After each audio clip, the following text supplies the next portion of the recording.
అన్నదాత అన్నదాత మీ అన్నదాత, చెమటోడ్చి ఆహారాన్నందించే రైతన్నా, అనునిత్యం నీ కండదండగా నిలిచే నేస్తం ఎవరన్నా. అన్నదాత అన్నదాత మీ అన్నదాత.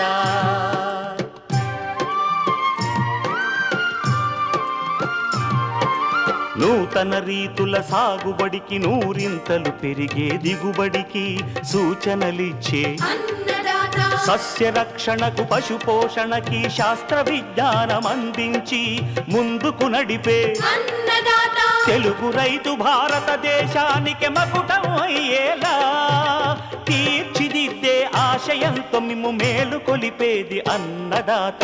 అన్నదాత అన్నదాత మీ అన్నదాత. అన్నదాత అన్నదాత మీ అన్నదాత. అన్నదాత ప్రేక్షకులకు నమస్కారం. ఈనాటి ముఖ్యాంశాలు: మోంతా తుఫానును సైతం తట్టుకుని క్షేత్రస్థాయిలో సత్ఫలితాలనిస్తున్న మినీ కిట్ వరి వంగడం RGL 7034. మిరపలో నల్ల తామర పురుగులు సమగ్ర నివారణ. ఇంకా జై కిసాన్ వ్యవసాయ సమాచారం.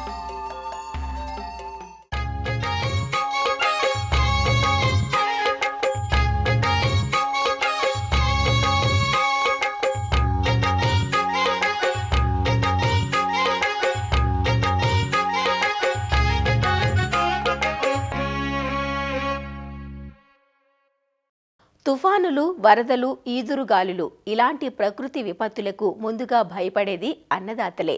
ఆరుగాలం శ్రమించి పండించిన పంట చేతికి దక్కకుండా పోతుందనే ఆందోళన వెన్నాడుతూ ఉంటుంది. అలాంటి రైతులకు ఊరట కలిగిస్తూ ఆచార్య ఎన్జీ రంగా విశ్వవిద్యాలయం శాస్త్రవేత్తలు నూతన వరి వంగడాన్ని రూపొందించారు.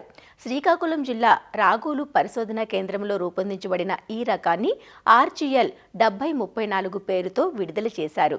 మినీ కిట్ దశలో ఉన్న RGL 7034 రకాన్ని గుంటూరు జిల్లాలో సాగు చేయగా, ఇటీవలి మోంతా తుఫాను తాకిడిని తట్టుకొని నిలబడడంతో సాగు చేసిన రైతులు ఆనందాన్ని వ్యక్తం చేస్తున్నారు.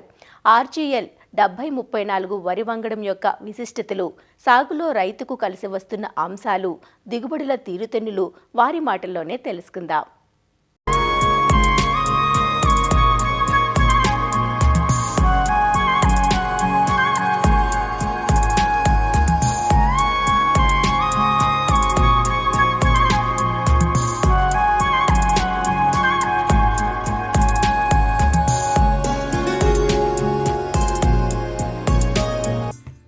నానాటికి సన్నబియ్యానికి డిమాండ్ పెరుగుతున్న నేపథ్యంలో శాస్త్రవేత్తలు సైతం సన్నబియ్యం రకాల రూపకల్పనకు కృషి చేస్తున్నారు. మన ప్రాంతంలో భారీ వర్షాలు, ఈదురుగాలులు, తుపాన్లు అధికంగా ఉండడంతో ప్రకృతి విపత్తుల్ని తట్టుకోవటం వరి సాగులో చాలా కీలకం.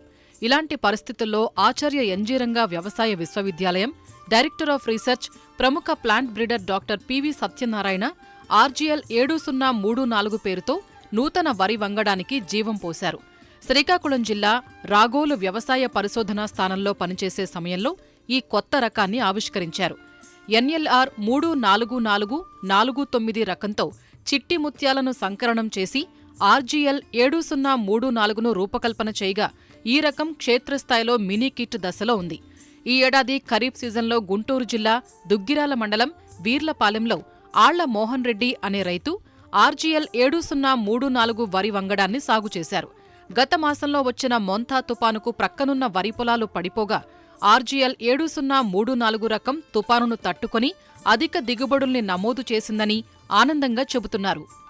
మా ప్రాంతంలో ఎక్కువగా సైక్లోన్స్ ఎఫెక్ట్ ఉండటం వల్ల ఏ చిన్న సైక్లోన్ ఉన్నా కూడా మనకి ఈ పడిపోవడం జరుగుతుందండి 5204. సో అందువల్ల ఏంటంటే మేము ప్రతి సంవత్సరం కూడా మాకు అగ్రికల్చర్ యూనివర్సిటీస్ నుంచి వచ్చే ప్రతి ఒక్క వెరైటీని కూడా మేము R&Dలో ట్రయల్స్లో ఉన్నదాన్ని ప్రతిదీ కూడా సాగు చేయడం జరుగుతుంది. ప్రతి సంవత్సరం ఒక 4-5 రకాలు పెడతా ఉంటామండి. పెట్టిన రకాల్లో ఏదైతే రైతుకు ఉపయోగపడే విధంగా తెగుళ్ళను తట్టుకుని పడకుండా మంచి దిగుబడి ఏదేదో వస్తుందో అట్లాంటివన్నీ కూడా రైతులకి మేము విత్తనం రూపంలో అందించడం జరుగుతుందండి. దాంట్లో భాగంగానే ఈ RGL 7034 అనేది కూడా మేము ఈ సంవత్సరం పెట్టాము. అయితే ఏంటంటే ఇది కాండం చాలా బలంగా ఉండటం వల్ల కంకి కూడా చాలా పెద్ద కంకి ఉండటం వల్ల ఒక కంకి వచ్చేసి కనీసం 400 నుంచి 500 గింజలు ఉన్నాయి. కంకి కూడా బాగా ముద్ద కంకి, పెద్ద కంకి. సో దాంతోపాటు ఈ తెగుళ్ళను తట్టుకునే శక్తి కూడా దీనికి బాగుంది. కాకపోతే ఏంటంటే బీపీటీ కన్నా ఒక అడుగు ఎత్తు పెరిగిద్ది, కానీ ఇది పడదండి. కాండం మాత్రం చాలా బలంగా ఉంది. దీంట్లో ఎరువుల యాజమాన్యం కూడా ఏంటంటే మేము మొదటి దఫాగా డిఏపి ఒక బ్యాగు, అట్లానే యూరియా ఒక అర బ్యాగు, పొటాష్ ఒక అర బ్యాగు, వీటితో పాటు ఏంటంటే మైక్రో న్యూట్రియంట్స్ కూడా ఇవ్వడం జరుగుతుందండి. ఆ సూక్ష్మ పోషకాలు కూడా వాడటం మర్చిపోతున్నారు రైతులు, వాటిని కూడా వాడాలి. దాంతోపాటు ఏంటంటే జీవన ఎరువుల్లో ఏదైతే ఉందో మైకోరైజా, సో ఆ మైకోరైజాని కూడా దీనికి అందించడం జరిగిందండి. అట్లా మనం మొదటి దఫాగా ఇవి అందించడం జరిగింది. అట్లానే రెండో దఫాగా 10-26 ఒకటి ఇచ్చామండి. దాంతోపాటు ఒక 20 కేజీలు యూరియా ఇచ్చాము. మూడో కొట్టగా ఒక 20 కేజీలు పొటాషు, ఒక 10 కేజీలు యూరియా మాత్రం ఇవ్వడం జరిగిందండి దీనికి. బట్ నేను ఈ సంవత్సరం చూసిన దాన్ని బట్టి ఏంటంటే దీనికి అంత కూడా అవసరం పడదు. రెండో కోట ఎరువులు తగ్గించుకుంటే ఇంకా బాగుంటుంది అనిపించింది. మళ్ళీ ఇంకోటి నుంచుని ఉండటం వల్ల ఏంటంటే రేపు మాకు 1 గంటలో ఇది హార్వెస్టింగ్ చేయడానికి అవకాశం ఉందండి. అదే పడిపోయింది అనుకోండి 2 నుంచి 3 గంటలు పడుతుందండి. అక్కడ గంటకు వచ్చి ఇప్పుడు 3000 రూపాయలు ఛార్జ్ చేస్తున్నారు. మొత్తం మీద ఏదన్నా కూడా ఈ రకం వేసుకోవటం వల్ల రైతులకి కనీసం 18 నుంచి 20,000 రూపాయలు అయితే బీపీటీ 5204 కన్నా ఇది మనం అదన ఆదాయం తీసుకునే అవకాశం ఉందండి. మోహన్ రెడ్డి ఎప్పటికప్పుడు కొత్త వంగడాలను తన క్షేత్రంలో పరిశీలిస్తూ ఉంటారు.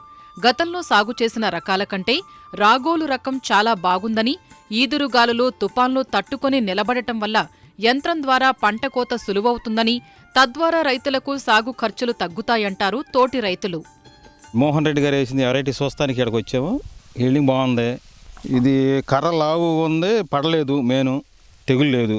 తెగులు లేనప్పుడు బలం తక్కువ, ఇవన్నీ తక్కువ అవుతున్నాయి కదా. దీంట్లో ఒక 7 మిగులుతున్నాయి. హార్వెస్ట్ పడకుండా ఉంటే 3,000 రూపాయలు, 10-12 సేవ్ అవుతాయి రైతుకి. బాగా ఉందని మేము కూడా వచ్చే సంవత్సరం తీసుకెళ్ళేయటానికి దానికోసం నేను చూసిపోదామని వచ్చాము. అసలు మనకి బస్తాల్లో పెట్టినా మనకు తెలియదు కదా ఎట్లా ఉంది. అందుకని ఈ నిలువులు ఉన్నప్పుడు చూస్తే బాగుంటుందని చూసిపోయి తీసుకుందామని అనుకుంటున్నాం. బాగానే ఉంటుంది అనుకుంటున్నాం. దీనివల్ల ఒక 8-10 వేలు తగ్గిద్ది అనుకుంటున్నామండి. ఈ విత్తనం చూసి వేయాలని వచ్చాము. ఇది బాగానే పండింది. బీపీటీలకి దీనికి బీపీటీ కంకి చిన్నది, ఇదేమో పెద్ద కంకి వేసింది. దీన్ని బట్టి చూసి వెరైటీ మార్చి మేము వేసుకుందామని వచ్చాం. బాగా లాభం వచ్చింది అని అనుకుంటున్నాం. ఆర్జీఎల్ 7034 రకం ప్రకృతి విపత్తుల్ని తట్టుకుని దిగుబడుల పరంగానూ మెరుగ్గా ఉన్నట్లు ఈ రకం యొక్క విశిష్టతల్ని తెలియచేస్తున్నారు ఆర్జీఎల్ 7034 రూపకర్త మరియు ఆచార్య ఎన్జీ రంగా వ్యవసాయ విశ్వవిద్యాలయం director of research doctor Paladugu Satyanarayana. రాష్ట్రం మొత్తం మీద చూసినట్టయితే అనేక కొత్త పరిశోధనలు చేస్తూ కొత్త రకాల రూపకల్పన చేస్తూ వరిలో కానీ ఇతర పంటలు కానీ చేస్తున్నాం. గత సంవత్సరం మనం వివిధ పరిశోధన స్థానాల నుంచి అనేక రకాలు, అటు సన్న రకాలు కానీ, లావులు కానీ, మధ్యస్థ సన్న రకాలు కానీ రైతులకి మినీ కిట్ రూపంలో పరిశీలన ఇవ్వటం జరిగింది. ఆ నేపథ్యంలోనే రాగోలు పరిశోధన స్థానం ఏదైతే ఉందో ఉత్తర కోస్తాలో, దాని నుంచి అనేక కొత్త రకాలు ఇటీవల కాలంలో విడుదల చేయటం, వాటిని రైతులకి పరిశీలన నిమిత్తం ఇవ్వటం జరిగింది. వీటిలో భాగంగా సన్న రకాల యొక్క మోజు బాగా పెరిగిన నేపథ్యంలో, వాటి యొక్క సాగు విస్తీర్ణం గణనీయంగా పెంచాల్సినటువంటి ఆవశ్యకత ఉన్న నేపథ్యంలో, అలాగే ప్రకృతి వైపరీత్యాలను అధిగమిస్తూ అటు తుఫాన్లు కానీ, ముంపు కానీ తట్టుకునే రకాల యొక్క ఆవశ్యకత పెరిగిన నేపథ్యంలో ఆర్జీఎల్ 7034 అనే రకాన్ని గత సంవత్సరం మినికిట్ రూపంలో మనకు ఇవ్వటం, అలాగే దాని యొక్క ఆశాజనకమైన ఫలితాలు రావటం వల్ల రైతాంగం దాన్ని ఎక్కువ విస్తీర్ణంలో కూడా సాగు చేయడం కూడా చూస్తున్నాం. ఇది దాదాపు 145 రోజుల కాల పరిమితి కలిగి చేను మీద పడిపోకుండా అటు దోమపోటుని, ఎండా తెగుల్ని, అలాగే ఉల్లికోడిని కొద్దిమేర తట్టుకుంటూ మంచి గింజ నాణ్యత కలిగి వెనులో 400 నుంచి 500 గింజలు పైచిలుకున్నటువంటి ఈ రకము పూర్తిగా తోడుకునేటువంటి రకం. ఇది ముఖ్యంగా ఏంటంటే బీపీటీ 5004 ఏదైతే మనం సాగు చేస్తున్నామో ఆ ప్రాంతానికి అత్యంత అనువైన రకంగా ఈ రకాన్ని మనం అభివృద్ధి పరిశీలన ఇవ్వడం జరిగింది. ఈ రకంలో చూసినట్టయితే బీపీటీ 5004 గింజ నాణ్యత ఏదైతే ఉందో ఈ రకంలో కూడా ఉంది. కారణం ఏంటంటే ఈ రకాన్ని ఎన్ఎల్ఆర్ 34449 చిట్టి ముత్యాలతో సంకరపరచక వచ్చిన రకం. చిట్టి ముత్యాలు అన్నానికి చాలా బాగుంటుంది.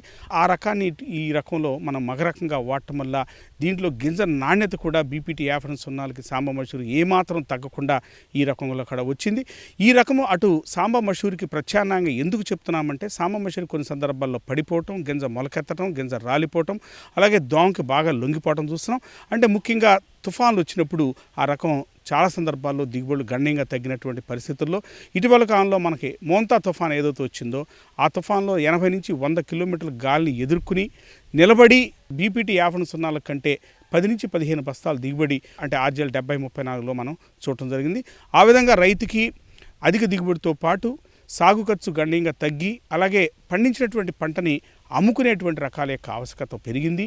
ప్రతికూల పరిస్థితుల్లో కూడా అనువైన దిగుబడులు వచ్చేటువంటి ఈ రకాల సాగు రైతుకి ఎంతైనా మేలు చేస్తాయని చెప్పి నేను విశ్వసిస్తున్నాను.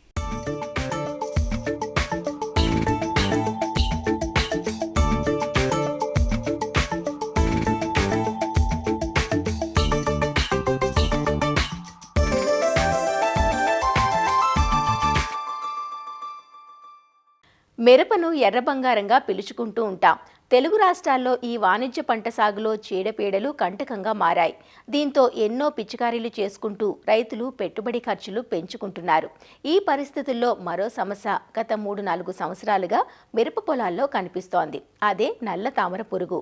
ఈ పురుగు దెబ్బకు గత ఏడాది కొన్ని ప్రాంతాలలో తోటలను దున్నేశారు కూడా. అంతటి నష్టకారి అయిన నల్ల తామర ఒక్క మిరపనే కాదు, కూరగాయలను, పూల తోటలను, మామిడి వంటి పండ్ల తోటలను సైతం ఆశించే అవకాశం ఉంది. నల్ల తామర పురుగుల నివారణకు కేవలం రసాయన మందులపైన ఆధారపడితే సరిపోదు. నవంబర్ నుంచి జనవరి మాసాల మధ్య తీవ్రత ఎక్కువగా ఉండే నల్ల తామర నివారణకు సమగ్ర సాగు పద్ధతులను ఆచరణలో పెట్టడం మేలు చేస్తుంది. ప్రస్తుతం మిరప పంట అన్ని చోట్ల పూత కాత దశలో ఉంది. నల్ల తామర నివారణకు చేపట్టాల్సిన సమగ్ర యాజమాన్యం గురించి తెలియజేస్తున్నారు ప్రొఫెసర్ జయశంకర్, తెలంగాణ రాష్ట్ర వ్యవసాయ విశ్వవిద్యాలయం, నాగర్ కర్నూలు జిల్లా పాలెం కృషి విజ్ఞాన కేంద్రం శాస్త్రవేత్త ఓ శైల. మిరప పంట మన తెలంగాణ రాష్ట్రంలో 1.5 లక్షల హెక్టేర్ల లో సాగవుతూ సుమారుగా 5.5 లక్షల టన్నుల దిగుబడిని సాధించడం గమనించవచ్చు. సాధారణంగా మిరప పంటలో ఉన్నటువంటి ప్రధాన సమస్యల్లో రసం పీల్చే పురుగులు అనేది ముఖ్యమైంది. ఈ రసం పీల్చే పురుగుల్లో కూడా తామర పురుగులు ప్రధాన పాత్ర వహిస్తూ ఉన్నాయి. ఈ తామర పురుగుల్లో మామూలుగా 2-3 రకాలున్నాయి. కాకపోతే ప్రస్తుత వాతావరణ పరిస్థితుల్లో మనము గమనిస్తున్నటువంటి ముఖ్యమైనటువంటి నల్ల తామర పురుగు, దీన్ని త్రిప్స్ పార్వీస్ పైనస్ అంటారు. నల్ల తామర పురుగుల్ని గనక మనం గమనించినట్లయితే ఇవి మొక్క యొక్క ఆకులను, పూతను మరియు కాయలను ఆశిస్తూ ఉంటుంది. ఆకులను గనక ఇవి ఆశించినట్లయితే ఇవి ఆకులన్నీ గిడసబారిపోయి ముడతలు పడి ఆకులు ముడుచుకుపోవడం లాంటివి మనం గమనిస్తూ ఉంటాము. అంతేకాకుండా పూలను గనక ఆశించినట్లయితే దాని ఉపరితలాన్ని గోకి రసాన్ని పీల్చడం వల్ల గోధుమ రంగులోకి మారిపోయి, ఎండిపోయి, రాలిపోయి ఇంకా కాయ అనేది రాదు. ఒకవేళ కాయలపైన గనక ఆశించినట్లయితే కాయలపైన ఉన్నటువంటి రసాన్ని పీల్చడం వల్ల కాయలన్నీ దగ్గరగా ముడుచుకొని పోయి, గిడసబారిపోయి, ఇటుక రంగు మచ్చలు దానిపైన ఏర్పడి వాటి నాణ్యత అనేది చాలా దెబ్బతినడం మనం గమనిస్తూ ఉంటాము. ప్రస్తుతము ఇది వివిధ రైతు పొలాల్లో దీని యొక్క ఉధృతి అధికంగా ఉన్నట్లు గమనించవచ్చు. సాధారణంగా నవంబరు చివరి వారం నుండి ఈ డిసెంబరు మాసాల్లో దీని ఉధృతి బాగా ఎక్కువగా ఉంటుంది. అయితే ఈ నల్లతామర పురుగులను మనము నివారించడానికి తీసుకోవాల్సినటువంటి ముఖ్యమైనటువంటి జాగ్రత్తలు గమనించినట్లయితే పంట వేసే ముందే లోతైన వేసవి దుక్కులను చేసుకోవాలి. దీనివల్ల ఉన్నటువంటి కోశస్థ దశలు ఎండబారినపడి నాశనమై చనిపోతాయి అన్నమాట. నేల శుద్ధి కూడా చాలా ముఖ్యమైనటువంటి ప్రక్రియ. ఇది పంట మొదట్లోనే దుక్కు చేసుకునేటప్పుడే వేపపిండి లేదంటే పశు ఎరువు, ఇవన్నీ ట్రైకోడర్మా విరిడి, వీటితో నేల శుద్ధిని చేసుకున్నట్లయితే సమస్య నుంచి కొంతవరకు నివారించుకునేటువంటి అవకాశాలున్నాయి. ఇంకా అంతేకాకుండా ముఖ్యంగా విత్తన శుద్ధి అనేది ప్రధానమైనటువంటి ప్రక్రియ. 1 కేజీ విత్తనానికి ఇమిడాక్లోప్రిడ్ మందును కలుపుకొని విత్తన శుద్ధి చేసుకోవాలి. అదే కాకుండా పంట లోపట ఎప్పుడైనా కలుపు లేకుండా చూసుకోవాలి. పొలమంతా పొలం గట్లు శుభ్రంగా ఉండేటట్టు చూసుకోవాలి. అంతర పంటలుగా జొన్న లేదా మొక్కజొన్నను వేసుకోవచ్చు. రక్షక పంటలుగా జొన్న, సజ్జ లేదంటే మొక్కజొన్నలుగా వేసుకోవచ్చు. ఇంకా అదే కాకుండా జీవ నియంత్రణ కారకాలైనటువంటి బవేరియా బెసియానా, లెకానిసిలియం లెకాని అనేటువంటి దాన్ని 5 గ్రాములు లీటర్ నీటికి కలుపుకొని పిచికారీ చేసుకోవాలి. ఇక పంట తొలి దశలో కొంత ఉధృతి తక్కువగా ఉన్నప్పుడు వేప నూనె అజాడిరక్టిన్ 3000 ppm 3 మిల్లీలీటర్ల నుంచి 5 మిల్లీలీటర్లు లీటర్ నీటికి కలుపుకొని పిచికారీ చేసుకున్నట్లయితే కొంత ఉధృతి తక్కువగా ఉన్నప్పుడు ఇది మంచి ఫలితాలను ఇస్తుంది. అంతేకాకుండా సామూహికంగా గనక ఈ యొక్క పురుగును నివారించుకోవాలి అనుకున్నట్లయితే ఒక ఎకరానికి 40 నుంచి 50 తెలుపు మరియు నీలిరంగు జిగురు అట్టల్ని అమర్చుకున్నట్లయితే కొంతవరకు దీని యొక్క ఉధృతిని నివారించే అవకాశం ఉంటుంది. ఇకపోతే చివరగా రసాయనాల పిచికారీ చేసే ముందు తీసుకోవాల్సినటువంటి కొన్ని జాగ్రత్తలను చూసుకున్నట్లయితే మొదటగా సిఫారసు చేసినటువంటి మందులను మాత్రమే పిచికారీ చేసుకోవాలి. అంతేకాకుండా లేబుల్ క్లెయిమ్ ఉన్నటువంటి మందులను రైతు సోదరులు సెలెక్ట్ చేసుకోవాలి. ఇకపోతే 2-3 రకాల మందులను కలిపి పిచికారీ చేసుకోకూడదు. అనవసరమైనటువంటి బయోమందులను కూడా పిచికారీ చేసుకోకూడదు. ఈ మిరపలో నల్లతామర పురుగులను నివారించుకోవడానికి మొదటగా ఇమిడాక్లోప్రిడ్ 50 ml, లేదు అనంటే ఫిప్రోనిల్ 400 ml, లేదు అంటే సయాంత్రనిలిప్రోల్ అనేటువంటి మందు 240 మిల్లీలీటర్లు, అంతేకాకుండా స్పైనోజాడ్ అనేటువంటి మందు 100 మిల్లీలీటర్లు, స్పైనటోరము 100 మిల్లీలీటర్లు, అలా మార్చి ఈ మందులను పిచికారీ చేసుకున్నట్లయితే సమర్థవంతంగా మనము ఈ నల్లతామర పురుగుల్ని నివారించేటువంటి అవకాశం ఉంది. అయితే చివరగా రైతు సోదరులు గమనించాల్సినటువంటి ముఖ్య విషయం ఏంటంటే మామూలు పంటల కంటే ఈ మిరపలో కొంత రసాయనాల పిచికారీ నంబర్ ఆఫ్ స్ప్రేస్ అనేవి ఎక్కువ ఉంటాయి. కాబట్టి పిచికారీ చేసేటప్పుడు రైతు సోదరులు ఖచ్చితంగా భద్రతా దుస్తులను ధరించి వారు సేఫ్టీ మెషర్స్ తీసుకోవాల్సిందిగా కోరుకుంటున్నాము.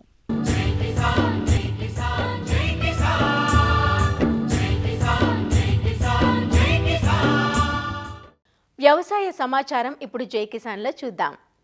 పెరిగిన పెట్టుబడులు, గిట్టుబాటు కాని ధరలతో సాగు భారంగా మారిన ప్రస్తుత తరుణంలో వినూత్న ఆలోచనలు, విభిన్న విధానాలను అమలు చేస్తూ తనకంటూ ఒక ప్రత్యేకతను చాటుకుంటున్నారు యువ రైతు ప్రమోద్ కుమార్. మెదక్ జిల్లా హవేలీ ఘనపూర్ మండలం సర్దన గ్రామానికి చెందిన గండ్ల ప్రమోద్ కుమార్ ఉన్నత విద్యను అభ్యసించాడు. వ్యాయామ ఉపాధ్యాయుడు కావాలనే లక్ష్యంతో సంబంధిత కోర్సులను సైతం పూర్తి చేశాడు. కానీ ఉద్యోగ అవకాశాలు రాకపోవడంతో ఆలోచనలో పడ్డాడు. రైతు కుటుంబం నుంచి రావడంతో ఉపాధి అవకాశాల కోసం ఎదురు చూడకుండా తానే సొంత మార్గాన్ని ఎంచుకోవాలని అదే ఉద్దేశంతో సాగు రంగంలోకి అడుగుపెట్టాడు. తనకున్న 5.5 ఎకరాలకు అనుబంధంగా 4.5 ఎకరాలు కౌలుకు తీసుకున్నాడు. సాగులో రసాయనాల జోలికి పోకుండా సేంద్రియ సాగు విధానాలు, కూలీ అవసరం తక్కువగా ఉండే నేరుగా విత్తే విధానాలను అవలంబిస్తున్నాడు. వ్యవసాయంతో వచ్చే లాభం కంటే మిశ్రమ విధానాలతో రైతుకు కలిగే లాభాలను గుర్తించి అటు దిశగా అడుగులు వేశాడు. వరి సాగుతో పాటు కోళ్ల షెడ్డును నిర్మించుకున్నాడు. సొంతంగా హేచరీ యూనిట్ ఏర్పాటు చేసుకుని కోడిపిల్లలు ఉత్పత్తి చేసి విక్రయిస్తున్నాడు. పొలంలో నీటికుంట ఏర్పాటు చేసి చేపల పెంపకం చేపట్టాడు. అనుబంధంగా మేకలు, ఆవులను సైతం పెంచుతూ తోటి రైతులకు ఆదర్శంగా నిలుస్తున్నాడు. నేను ఎంఏ బీపీఎడ్ చేసినాను, ఎంఏ పొలిటికల్ సైన్స్ బీపీఎడ్. అదేవిధంగా నేను వ్యవసాయం కూడా చేస్తాను, సేంద్రియ వ్యవసాయం. అలాగే ఖర్చు తక్కువ వ్యవసాయం కూడా అలాగే చేస్తాను. నేను వెదజల్లి 10 ఎకరాల వ్యవసాయము, ఒక కూలీ అవసరం లేకుండా నేనే నా వ్యవసాయ క్షేత్రంలో వ్యవసాయం చేస్తున్నాను. నాకు సొంతగా 5 ఎకరాలన్నర ఉంటుంది, ఇంకో 4 ఎకరాలన్నర పొలం కౌలుకు తీసుకొని వ్యవసాయం సాగిస్తున్నాను. అలాగే నా వ్యవసాయ క్షేత్రంలోనే డిఆర్డిఓ సహకారంతో ఇచ్చితే పౌల్ట్రీ ఫామ్ షెడ్ నిర్మించుకున్నాను. దానికి సుమారు 2 లక్షలన్నర ఖర్చు అయింది. అలాగే మదర్ యూనిట్ డ్వాక్రా గ్రూప్ మహిళలకు ఇవ్వడానికి నన్ను సెలెక్షన్ చేశారు కలెక్టర్ ఆఫీస్ నుండి. ఒక 5 బ్యాచ్లు ఇప్పటివరకు నేను విజయవంతంగా నిర్వహించాను. ఈ బ్యాచ్ నెలకు ఒకసారి వెళ్ళిపోవడం జరుగుతుంది. దాని ద్వారా ఆదాయంగా నాకు ఒక 30,000 రూపాయల ఆదాయం వస్తుంది. ఈ ఫామ్ నిర్వహణకు ఖర్చు సుమారు 2,20,000 ఖర్చు వస్తుంది. నాకు రాబడి 2,50,000 వస్తుంది. అంటే మిగులు 30,000 రూపాయలు మిగులు వస్తుంది నెలకు నాకు. అలాగే ఈ వ్యవసాయము సేంద్రియంగా ఎందుకు చేయాలనుకున్నానంటే రసాయనాలు ఎక్కువ వాడి భూమి సారవంతం కోల్పోతుంది. అలాగే వ్యవసాయ కూలీలు ఇబ్బంది ఉండడం వలన నేను డ్రమ్ సీడర్ ద్వారా మొదట సాగు నిర్వహించాను. దాని ద్వారా కొంచెం దిగుబడి అనేది తగ్గినుండే.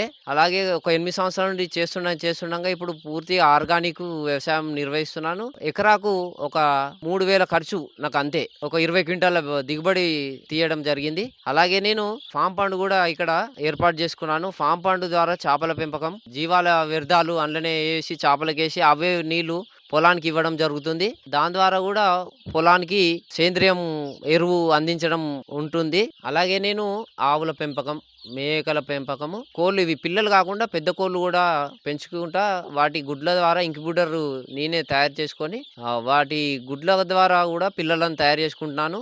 1000 గుడ్ల వచ్చే ఇంక్యుబేటర్ కేవలం 1500 తోటి నేనే సొంతగా తయారు చేసుకున్నాను. ఇంక్యుబేటర్ తయారు చేయడానికి మొదట పాడైపోయిన ఫ్రిడ్జ్ ఒకటి ఇంటిలో ఉండే, దాన్ని తీసుకొని అమెజాన్ ఆన్లైన్లో దాని కంట్రోల్ సిస్టమ్ ఒక సర్క్యూట్ 500కు తీసుకున్నాను. 4 60 వాట్స్ బల్బ్స్, హోల్డర్లు, ఇంతే ఖర్చు దానికి. మనం ఆన్లైన్లో ఇదే కొనాలనుకుంటే 1000 గుడ్ల ఇంక్యుబేటర్ కొనాలనుకుంటే సుమారు ఒక 30-40 వేల ఖర్చు వస్తుంది. దాన్ని నేను 1500లోనే సొంతగా యూట్యూబ్లో చూసి తయారు చేసుకున్నాను. ఇలా నేను ఆర్గానిక్ వెదజల్లడము, డ్రమ్ సీడర్ వేయడము, ఈ కోళ్ళ పెంపకము మొదట్లో నిర్వహించడానికి చూసిన మా గ్రామస్తులు కొందరు నన్ను ఇదేం పని చేస్తున్నావు, నువ్వు చదువుకున్నావు, జాబ్ చేసుకోవాలి, ఏం పని ఇదే అని నన్ను ఆక్షేపణ చేశారు. అయినా కానీ నేను వినకుండా మొదట వ్యవసాయంకే ఇంపార్టెన్స్ ఇచ్చినాను. నేటి యువత ఏంటంటే వ్యవసాయం చేస్తే చులకన అనుకుంటారు, కానీ వ్యవసాయంలో ఉన్నంత ఆనందము, ఆరోగ్యము, మనమే మన సొంత ఎటువంటి రసాయనాలు లేకుండా పండించుకొని తినే సంతోషము అది వేరే ఉంటుంది. ఇవాళ రేపు జాబ్ అంటారు, కానీ జాబ్ కంటే వ్యవసాయంలోనే చేసుకున్న వాళ్ళు చాలా మంది ఉపయోగపడుతుంది. వ్యవసాయ క్షేత్రంలో ఈ మెలకువలన్నీ మన ఈటీవీ అన్నదాత ఛానల్లో చూసే నేర్చుకున్నాను. డ్రమ్ సీడర్ వేయడం కానీ, వెదజల్లడం కానీ, జీవామృతము, జీవాల పెంపకము, కోళ్ళ పెంపకము, ఇవన్నీ ఈటీవీ అన్నదాత ద్వారానే ఛానల్లో చూసి నేర్చుకోవడం జరిగింది. నేను కేబుల్ ఆపరేటరు. అలాగే వ్యవసాయ గురువు ఎవరంటే ఈటీవీ అన్నదాతనే. మొదట 8 సంవత్సరాల నుంచి పూర్తి సేంద్రియ పద్ధతుల్లో నా వ్యవసాయ క్షేత్రంలో నేను వ్యవసాయం చేస్తున్నాను. మంచి క్వాలిటీ దిగుబడి వస్తున్నాయి. ఇప్పుడు సంవత్సరము నేను వేసే పంటకు ఆర్డర్ పెట్టి మరీ బియ్యం కొనుక్కుంటున్నాను నా దగ్గర. వెనకటి నుండి పెద్ద మనుషులు నేర్పింది ఏంటంటే పాడి ఉండాలి, పంట ఉండాలి, రెండింటికి అనుబంధం ఉన్నది అన్నట్టు. పంట వ్యర్థము మనకు వచ్చిన గడ్డి అది కానీ పశువులకు వేసినాం అనుకోండి, ఆ పశువుల గడ్డి మేసి ఏం చేస్తుంది, పంటకు ఉపయోగపడే ఎరువులను మనకు తయారు చేసి ఇస్తాయి. ప్రతి ఒక్క యువతకు చెప్పింది ఏంటంటే, నేను ఉన్న వ్యవసాయ క్షేత్రంలోనే ఒక చిన్న షెడ్డు నిర్మించుకోవాలి. ఒక ఆవు పెట్టుకుంటేను 5 ఎకరాల వ్యవసాయం, ఏ విధమైన రసాయనాలు లేకుండా మనం పంట పండించుకోవచ్చు, మన ఆరోగ్యాలు కాపాడుకోవచ్చు. అదేవిధంగా ఒకటే షెడ్లో ఓపెన్ షెడ్ వేసుకుంటే ఆవులు ఉండొచ్చు, కోళ్ళు, మేకలు, ఇదే అనుబంధ వ్యవసాయం చేసుకుంటే మంచి లాభదాయకంగా ఉంటుంది. అన్ట్రైన్ డిఎస్సి ఒకటి రాసినాను, తర్వాత బీపేడ్ అయిన తర్వాత 2 డిఎస్సీలు రాసినాను. ఈ రిజర్వేషన్ల గోలలో నాకు రిజర్వేషన్ల ప్రాబ్లం వల్లనే మెరిట్ వచ్చినా కానీ సీట్ రాకపోయేసరికి నేను మనస్తాపంతో ఇవన్నీ జాబ్ అనేది మనకు వచ్చేటట్టు లేదు, జాబ్ వచ్చినా రాకున్నా వ్యవసాయం చేసేవాడిని, కానీ పూర్తిగా ఇక జాబ్ అనేది రిజర్వేషన్ వల్ల రాకపోవడం వలన, మెరిట్ వచ్చినా కానీ రాకపోవడం వలన ఈ జాబ్ల దృష్టి మళ్లించి పూర్తి వ్యవసాయం దిశగా మారినాను. అలాగే ఫాము, వ్యవసాయము, ఈ 2 అనుబంధంగా చేసుకోవాలని సొంతగా నేనే షెడ్యూల్ నిర్మించుకున్నాను. ఇవన్నీ ఎటువంటి లేబర్ సాయం లేకుండా నేనే సొంతగా పనితనంతో ఇవన్నీ షెడ్ ఫామ్ నిర్వహించుకున్నాను. మన పొలమే మనకు పాఠాలు నేర్పుతుందంటూ సాగులో తన అనుభవాలతోనే ఎప్పటికప్పుడు నూతనంగా అడుగులు వేస్తున్నాడు. వ్యవసాయం అంటే దండగా అన్న తన తోటి రైతులతోనే పండుగ అనిపించుకుంటున్నాడు. మెదక్ జిల్లా హవేలీ గన్పూర్ మండలం సర్దన గ్రామానికి చెందినటువంటి ప్రమోద్ కుమార్ అనేటువంటి ఒక రైతు మిశ్రమ వ్యవసాయం చేసి అందరికీ ఆదర్శంగా నిలుస్తున్నాడు. తనకు ఉన్నటువంటి 10 ఎకరాల వ్యవసాయ భూమిలో కోళ్ల ఫారం ఒక షెడ్ ఏర్పాటు చేసుకుని ఈ షెడ్లోనే 3000 కోళ్ల పిల్ల పెంపకం అనేటువంటి చేపట్టడం జరిగింది. అంతేకాకుండా ఒక మదర్ యూనిట్ను కూడా ఏర్పాటు చేసి కోళ్ళు అనేటువంటిది మనకు చేస్తూ ఆదాయాన్ని ఆర్జిస్తున్నాడు. అంతేకాకుండా ఇక్కడ మేకలతో పాటు మరియు చేపలకు సంబంధించి ఒక ఫామ్ పండు కానివ్వండి, తర్వాత పశువులను కూడా ఏర్పాటు చేసి పూర్తిగా ఆర్గానిక్ పద్ధతిలో వ్యవసాయం చేయడం అనేటువంటి జరుగుతుంది. ఈ రైతు మరింత మంది రైతులకు ఆదర్శంగా నిలవడం అనేటువంటి జరుగుతుంది. శేఖర్, మెదక్ జిల్లా సర్దన నుండి. మరిన్ని విభిన్న అంశాలతో రేపటి అన్నదాతలో మళ్ళీ కలుసుకుందాం. నమస్కారం. అన్నదాతలు తమ సందేహాలు సమస్యలను 1800-425-4085 టోల్ ఫ్రీ నెంబర్లో ఉదయం 10 గంటల నుంచి 11 గంటల మధ్య పని దినాలలో సంప్రదించగలరు. ఈ కార్యక్రమాన్ని యూట్యూబ్లో www.youtube.com/annadaata ETV లింక్ ద్వారా వీక్షించవచ్చు.